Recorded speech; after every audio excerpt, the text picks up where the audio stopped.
公元1402年6月，朱棣在南京登基，是为明成祖。同年9月，朱棣开始大封功臣。封赏之前，朱能、张武等将领纷纷在御前争功，唯有一人站在最后，一言不发，丝毫没有争功的意思。这个人就是邱福。邱福知道朱棣必不会忘了自己的功劳，果然，最后朱棣封他为齐国公，赐免死铁券，子孙世袭。由此，邱福成了靖难4国公之一。不仅如此，朱棣还让邱福站在武将之首，位列靖难第1功臣。意外的是，邱福没能将这份尊荣保持到最后，因为7年后他被朱棣夺爵回家，靖难第1功臣，最后连个埋骨之所都没有。邱福起初是朱棣的护卫，朱棣就任燕王后，燕山护卫就成了他的嫡系部队。当时邱福官居千户，比朱棣大17岁，在朱棣眼里，邱福是一位不可多得的将才。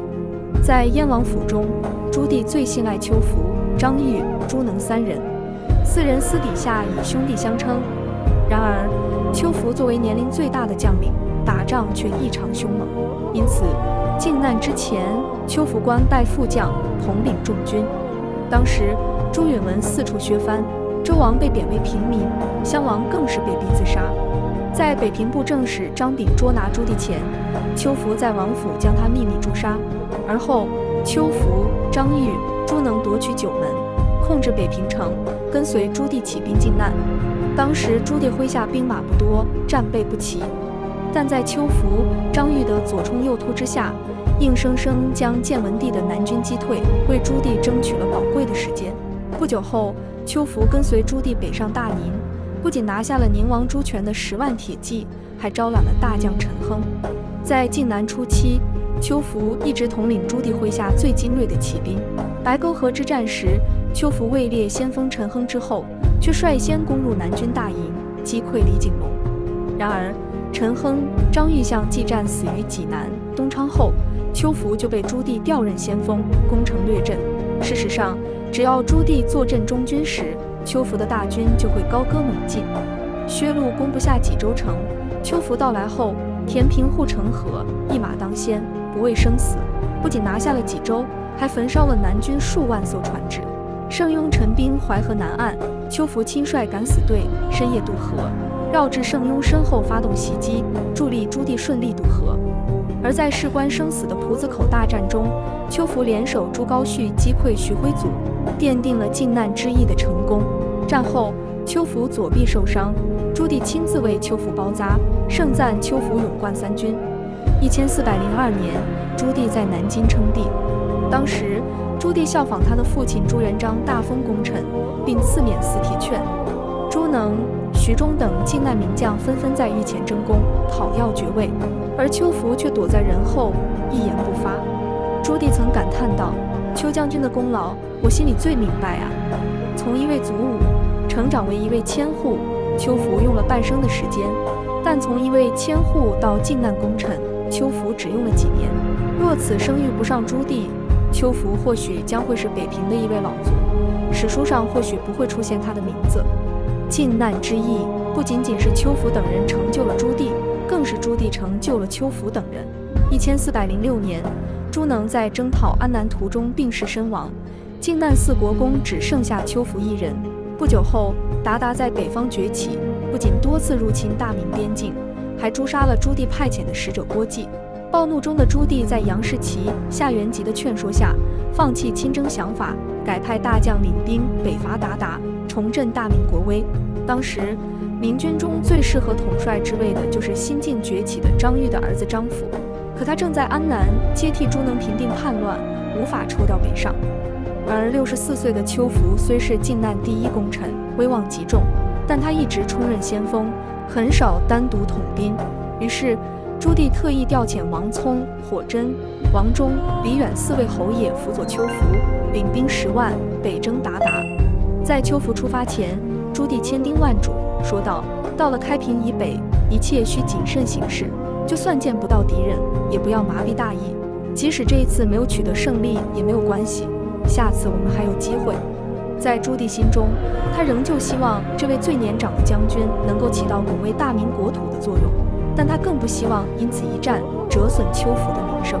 邱福出发后，朱棣一再下旨，若是军中有谁妄言容易取胜的，切不可听信。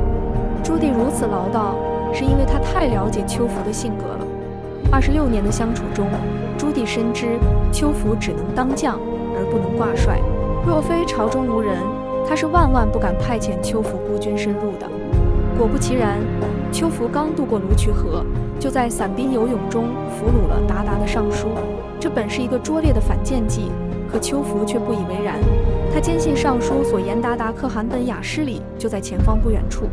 当时邱福所统大军并未跟随，他的身边只不过有1000余人。按照以往作战习惯，邱福总会先行刺探敌情，可此次他身兼统帅，却仍冒险行动。安平侯李远有意阻拦邱福，连连说道：“这个尚书的话并不可信。如今我们兵微将少，一旦深入，必定重敌奸计。”可邱福已被即将到来的胜利冲昏了头脑，不仅拒绝了李远的请求，还命尚书为向导，趁夜掩杀过去。在路上，邱福遇到了2拨佯装溃败的鞑靼军马，这让邱福更加坚信本雅失礼可汗就在前方30里处。李远这时又劝说：“敌人势军已弱，又我孤军深入，将军听信他人之言，盲目率军前进，恐已进入敌人包围网。如今之计，进无可进，退无可退，不如结营固守，以待援军。”《明史·邱福传》评价他说：“谋划智计不如预，敢战深入与能练。”意思是说，邱福的智谋虽然不如张玉，但他敢于深入敌军勇猛作战。换句话说，邱福不是一位帅才，他是一位攻城拔寨的悍将，而他这种特点也造成了他悲惨的结局。邱福做惯了先锋官，不太适应主帅的身份，他仍然坚持孤军冲锋。他问李远：“我是大将军，还是你是大将军？”李远无奈，只得以朱棣圣旨中不准轻敌为由，再次劝谏邱福。邱福大怒曰：“违命者斩！”诸将没办法，只得跟着邱福继续前进。就在邱福等人快马疾驰的时候，鞑靼大军早已在前方布好了口袋，邱福的1000余人很顺利地钻了进去。这一战，武成侯王聪战死，邱福、李远、火真、王忠惨遭俘虏。在被鞑靼部招降时，邱福保持了明军骁将的气节，他一手指天，大骂鞑靼，随即被杀害。明军首战鞑靼，折损1公4侯，全军覆灭。自从朱元璋建立大明朝以来，明朝军队和蒙古的交战还没有如此凄惨过。收到消息后，朱棣极为震怒。朱棣自从登基后，从未对蒙古人用兵，本指望邱福能够取胜，提高永乐皇帝的声威。结果没有等到邱福的一战而胜，等到的却是他的一败涂地。换句话说，邱福不仅破了大明朝的记录，还让急于证明自己的朱棣颜面尽失。朱棣一怒之下，夺了邱福的世袭爵位，将其全家都流放到了海南。然后，朱棣以没有人能胜任北伐的主帅为由，开启了他人生中的第一次北伐。有人认为，邱福作为靖难第一功臣，胜仗打了无数场，因打了一场败仗就被朱棣夺爵回家，朱棣未免下手太狠了些。